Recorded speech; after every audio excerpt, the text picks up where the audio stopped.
are you, Olivia? Hi, Alyssa. How are you? I'm doing so well. Is Your your character, bedroom pink? it is pink. I love that color. Thank It's really you. great lighting, I'm sure. Oh, yeah, it's nice. I was gonna say your character was my favorite in the Thank you. show. So I was really excited to talk to Oh, you. yay, thanks. Yeah, of course. So Samantha has this undeniable confidence, especially when she's in the group and she's around the other wives. And she's also dealing with a lot of deep insecurities because, when we're alone, we are faced with reality and there was a lot going on in her life. So, what was your approach to balancing those two sides of her? I was really fascinated by the underlying theme of human nature and what happens when someone is stripped of everything they value. Like this idea of like what happens when blind ambition upends the constructs of, wealth and privilege, and finding Samantha in this moment.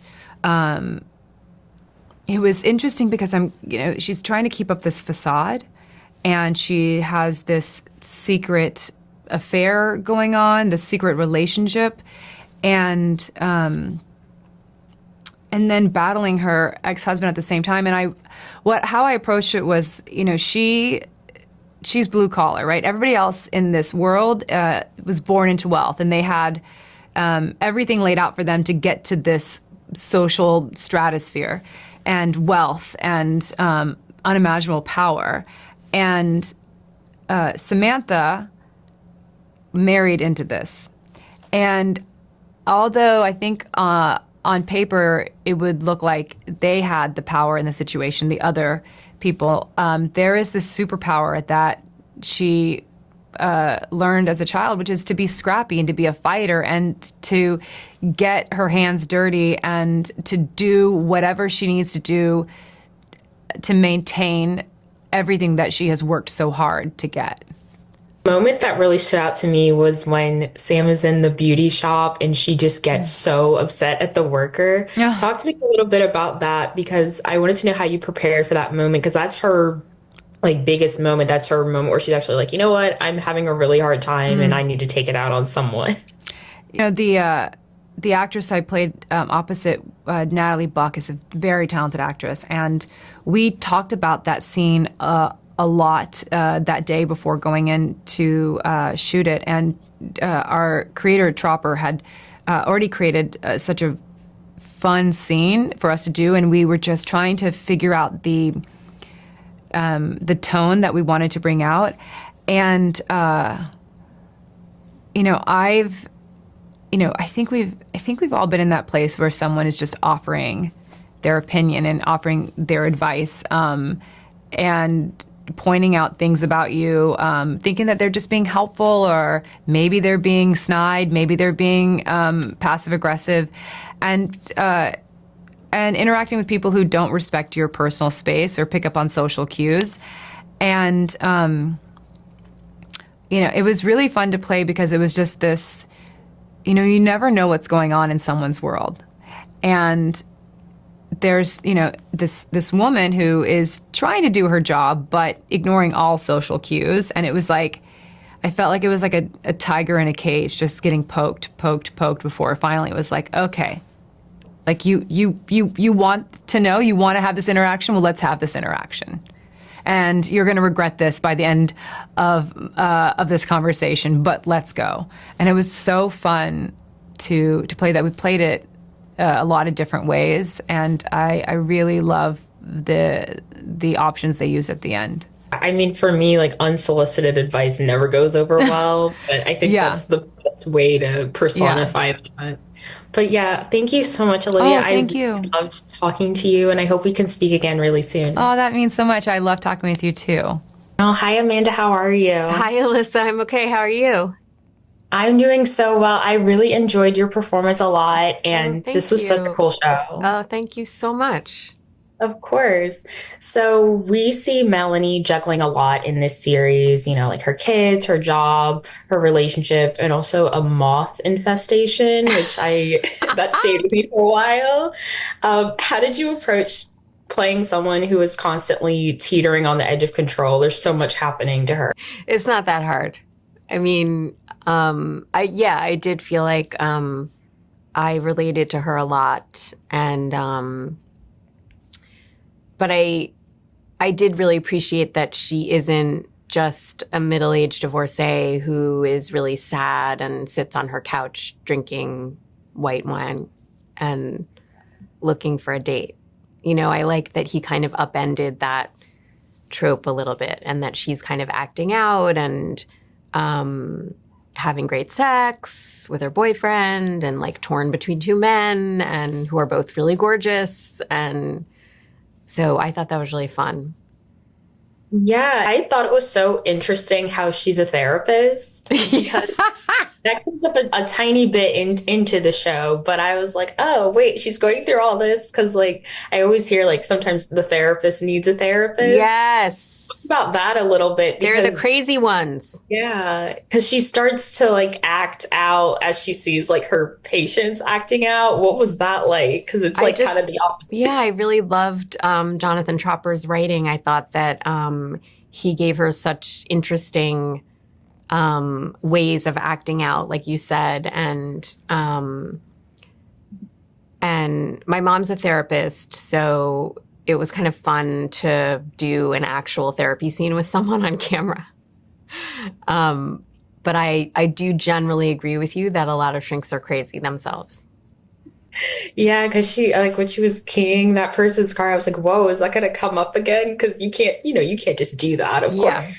Yeah. That was so interesting. And I also think it's cool how Melanie and Coop have such an interesting dynamic. Like, they really know how to push each other's buttons. But of course, like, later on in the series, they really have a lot of genuine moments of connection. How did you and John develop both sides of that chemistry? Because it's a little bit different as the show goes on.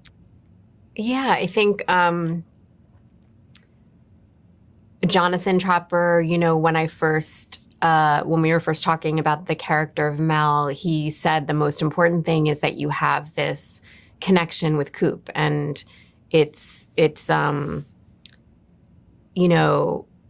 hard-won connection because it's been years and years and years, and there have been so many hard times, and yet there's still, the thing is not quite like a dead horse. You know what I mean? The thing between them is still, it has a heart. And so I do love that part of the script where it sort of gets resuscitated, that part of the show.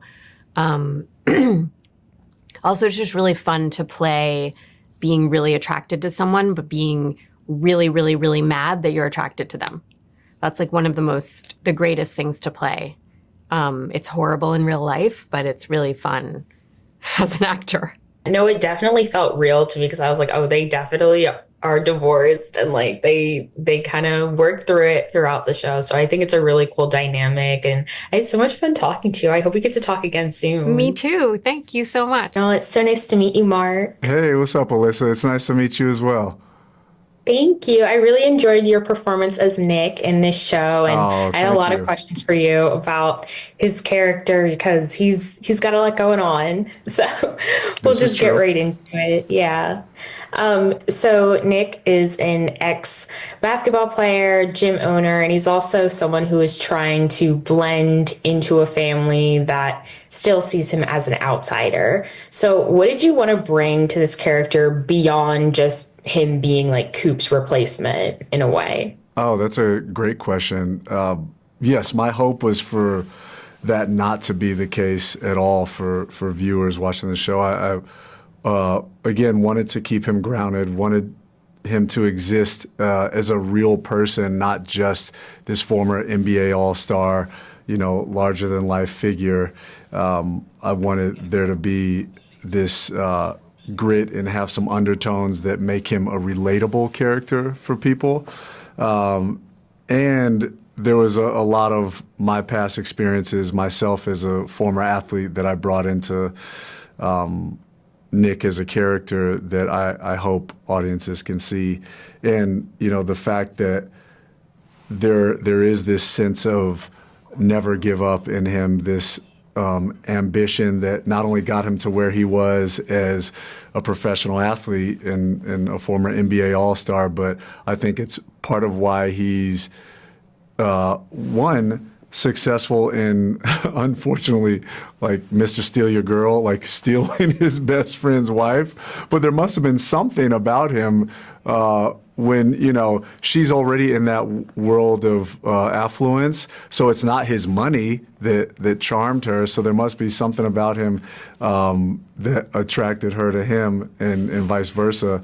But also him being from a team, I think athletes have this thing ingrained in them where you're always willing to like fight for your fellow man or you know, be a leader in circumstances when someone else falls and expect the same out of someone else when that happens to you. So I think those are helpful things for me as an actor, and I hope it's seen in Nick. Yeah, I think that's a really good way to think about it because I definitely see him kind of reaching out even to the kids, being like, "Hey, like I made you breakfast." Yeah, Like, yeah, those awkward moments, but he's trying. yeah, I felt kind of Stick-to-itiveness. sorry for him at some points because I was like, "Oh, well, he's at least trying," but it's like the kids still haven't come around him, and like Yeah. that's understandable too. It's a tough situation to be in anyway. But I also think there's a big contrast between Nick's like public charm because he is, like you said, like he's famous on his own, and he goes through a lot where he's facing the public. But it's also like we also see those private insecurities where he's not really connecting with everyone. So how did you approach those moments of vulnerability, especially when, like I said, when he's trying to bond with the kids and it's not working, or even like Coop's sister and she completely shuts him down? Yeah, well, I think those are actually probably some of the most beautiful moments, again, from an actor's perspective, because those, I think, are what audiences relate to, audiences who can't relate to this affluent society of, you know, people who have so much money they don't know what to do with half of it, whereas moments of awkwardness or not feeling like you're part of the boys' club, so to speak, are things that people can relate to. And, you know, I can think back to my earlier days as an actor. You feel that way, I think, in certain rooms, and you have to continue to fight to get past those moments. And the same thing goes from my experience as an athlete. You know, you go from the days of hoping to make the team to then being a Division I athlete and first team all conference linebacker, but the road to get to that is the struggle, and I think that's what people are more interested in. So I think they'll be interested in the things like that in Nick that aren't so flashy and easy. Yeah, that I mean, it definitely makes him more relatable if you're not an athlete or you maybe don't have the affluent connection right away. But that's, yeah, I like that. And my last question is Nick has a fun and somewhat awkward dynamic with Coop. So I was wondering, how did you and John handle those moments and establish that dynamic? Because it's like they used to be friends and now they're not, obviously. So what was that like? I mean, it was, so I think we vibed as former athletes, and then he's just such a great leader, a great actor.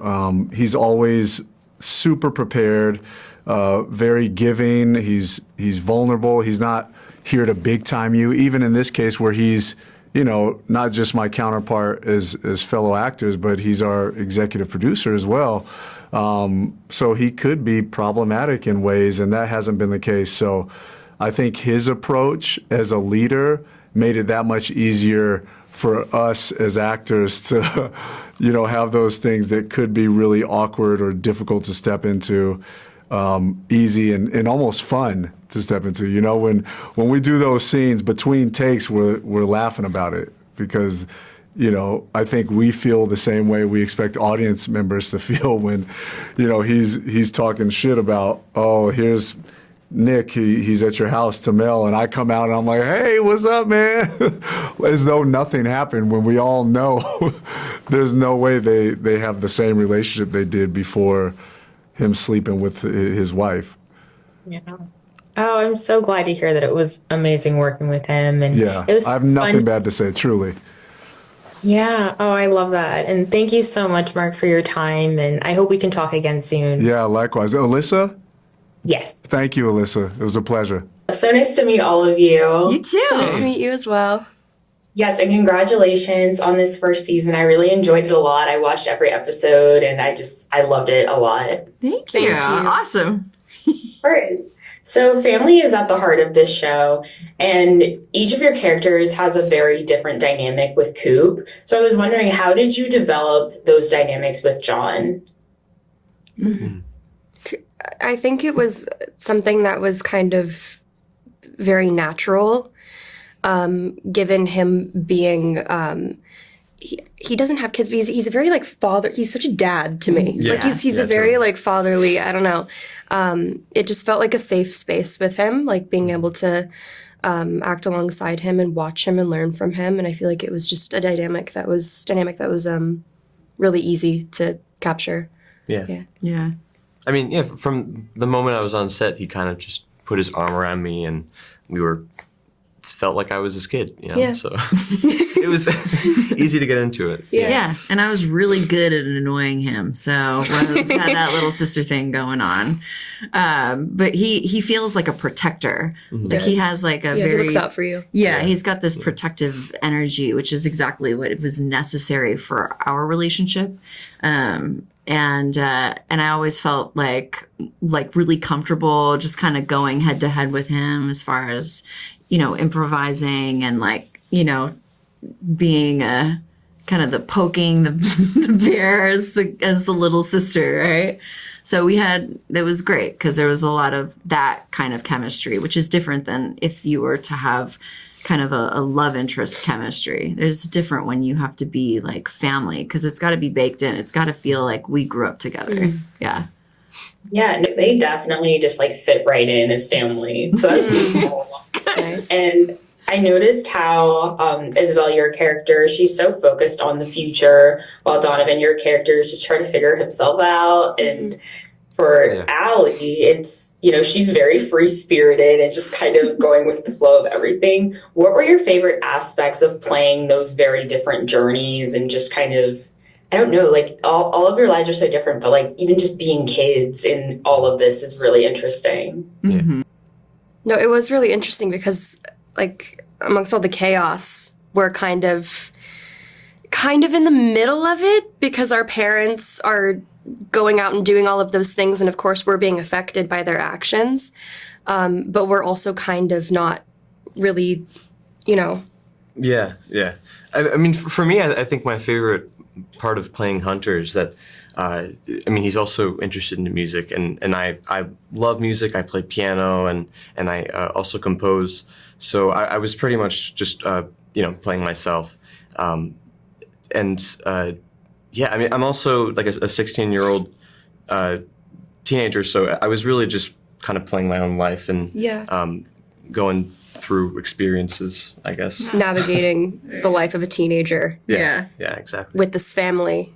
Yeah. That is, yeah. And I love being the weirdo. Like I like being the one Cool aunt. Yeah, it was like the odd one out of all of the characters. It's almost like, oddly enough, even though my character is going through a major mental health struggle and can't really put two and two together and has a hard time functioning in the real world, it's almost like she is the normal person in this very like kind of dreamlike world, right? She's this normal perspective and just kind of sees the chaos kind of around her, even though she is very chaotic in herself in her own right.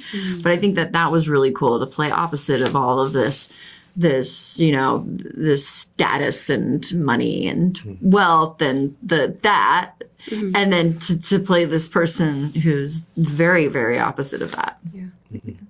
No, I thought it was super cool also how Allie made it very clear to a lot of the people in the show, like whose side she was on, especially feeling like Nick. Yeah. She's like, you're not my family, you're not my friend. Like so many of those dynamics were just really cool to watch. But I appreciate all of your time and I'm excited for season 2 because like I'm the worst with cliffhangers. So I just have to know what happens. Yeah. So Same here. thank you so much. Thank you. Thank you. You both today. Well, how are you? What a great name, The Yeah. Nocturnal.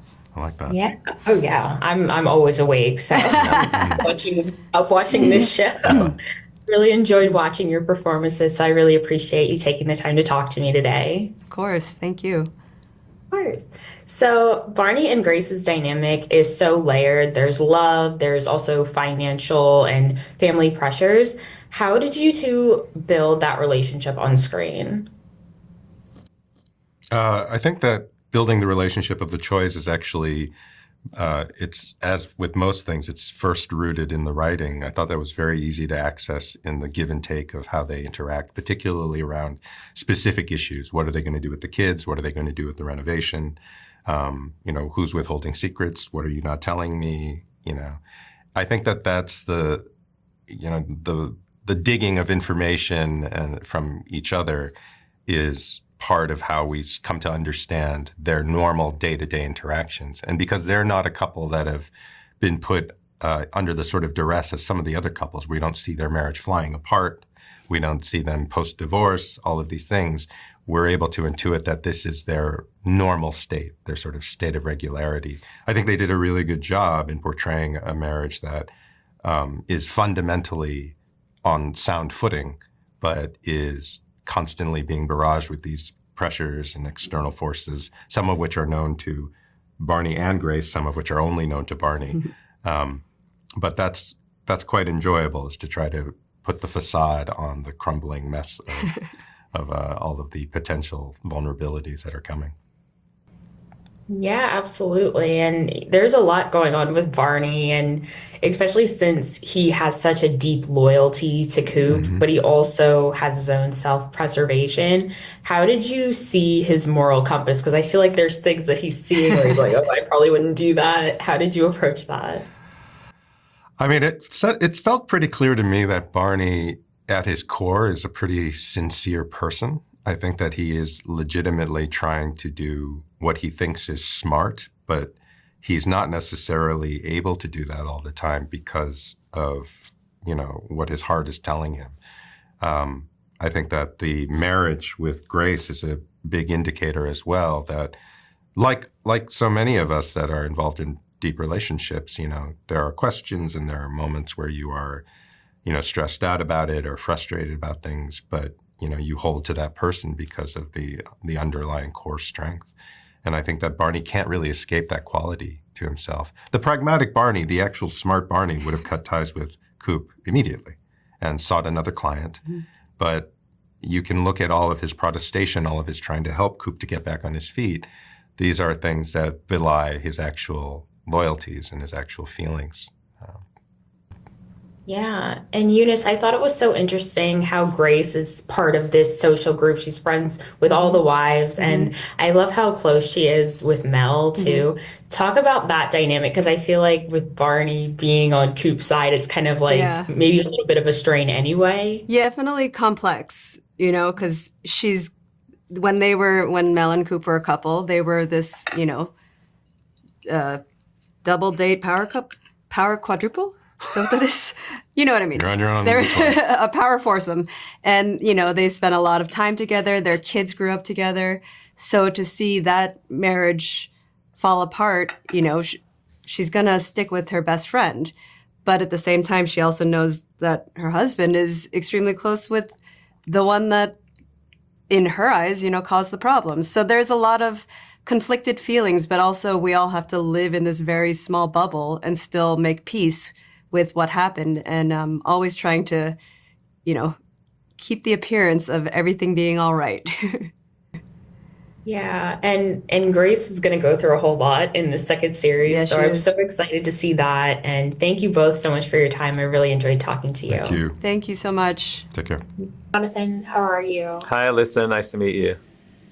It's so great to meet you too. And I really enjoyed this show a lot. And I'm not normally the person that likes all the heist and all the excitement, but this was super fun to watch. Thanks. Well, at its heart, it's really not a heist show. It just happens to have some heists in it. Yeah. Yeah. So my first question for you is, this show really balances humor and emotional depth really well. How did you approach finding that balance, especially with Coop's journey? It was there from the very beginning. Everything I always write usually has that balance. I don't think you can have tragedy without comedy, and you can't have comedy without tragedy. For this show in particular, we needed to create a believable world. In a straight drama, what Coop is doing would be kind of hard to believe without adding a lot of procedural elements that would get kind of boring. And in a comedy, we'd reach a point where we just don't care about these characters enough. So from the beginning, it was towing that line where we want to create an emotionally grounded show about people who are going through really human things, and then just throw them into this really wild world. And that's, the focus was always to kind of toe the line between comedy and drama. Yeah, that absolutely came across, and I actually was really curious about some of the visual moments of the show. Just some little things that I noticed when I watched, like the trunk popping open really caught my attention. Also, like Coop's different flashback sequences. What was it like to kind of incorporate these creative choices, and was there any inspiration around them? There's probably a lot of inspiration from different films and TV shows I've watched. You can't always identify them, but I knew I wanted the show to have a certain pop to it and a certain immediate accessibility to emotion. So when Coop is feeling those moments of deep loss about his divorce and his family, you need to see it immediately. I don't want to just put it in dialogue. So we wanted to create different visual cues that we could come back to.